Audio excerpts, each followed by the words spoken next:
Yeah, well, I notice there's another big difference between Bathurst and Sydney. Sydney's still festooned with a lot of pride flags left over from World Pride. I don't see many behind you there in Bathurst. Can you elaborate on the sort of things that really are worrying people in Bathurst, though? Yeah, well, there's only one flag here, and it's the Australian flag, and it's the most inclusive flag of all, Fred, because everyone can be an Australian. That's what's so great about our country. No matter what your background is, your race, religion, gender, everybody can be an Australian, glued together by our values of freedom, democracy, egalitarianism. So that's what makes our country so great. You know, what is on the mind of locals is really their future. There's a big concern that the communities will contract rapidly as the jobs in these critical sectors start to disappear. We've already seen that in a lot of towns throughout regional Queensland and regional New South Wales. They were all promised.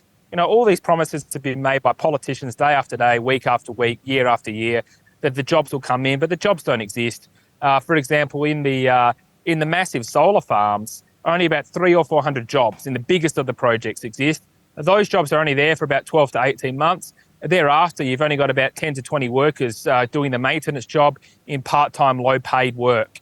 That's not what's going to sustain local communities into the future. So there's a real concern and anxiety about, you know, are these communities going to exist over the next decade when we've got both sides of politics that are pushing these policies that are undermining those critical industries? Well, yeah, let's talk about those industries. Here is a video of Energy Minister Chris Bowen at the Sydney Institute just this week, talking about the transition from cheap, reliable fossil fuels and fossil fuel energy to renewables. I spend a lot of time in the regions, as I should, in the energy producing regions of Australia. The conversation's changed dramatically in recent years.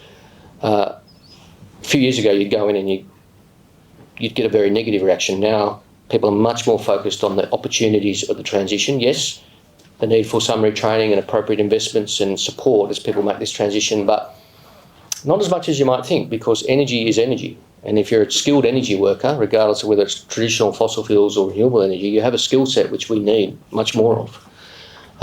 There are, again, some transition issues. There are some transition issues.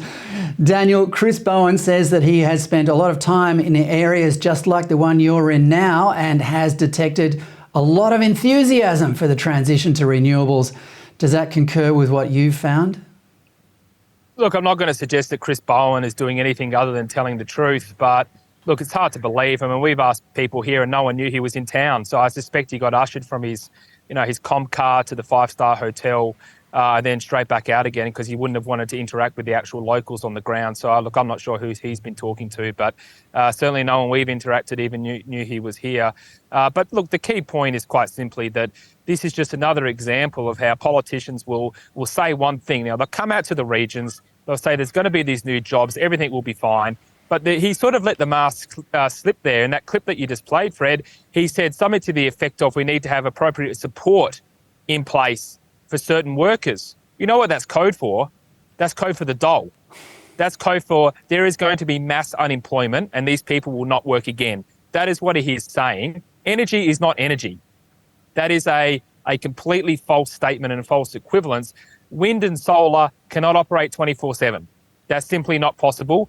Coal and gas can get the job done in a way that wind and solar cannot. And look, the key point is quite simply that renewable energy at a mass scale is experimental. Yes, it can provide top up. You know, you can put it on your roof and it can help in those situations. But in terms of providing the kind of sustainable energy base that you need to have a 21st century economy and society like Australia, is an experimental proposition. And for Chris Bowen to so glibly just say energy is energy, I think reveals how out of touch he is, and also how out of touch the political class are.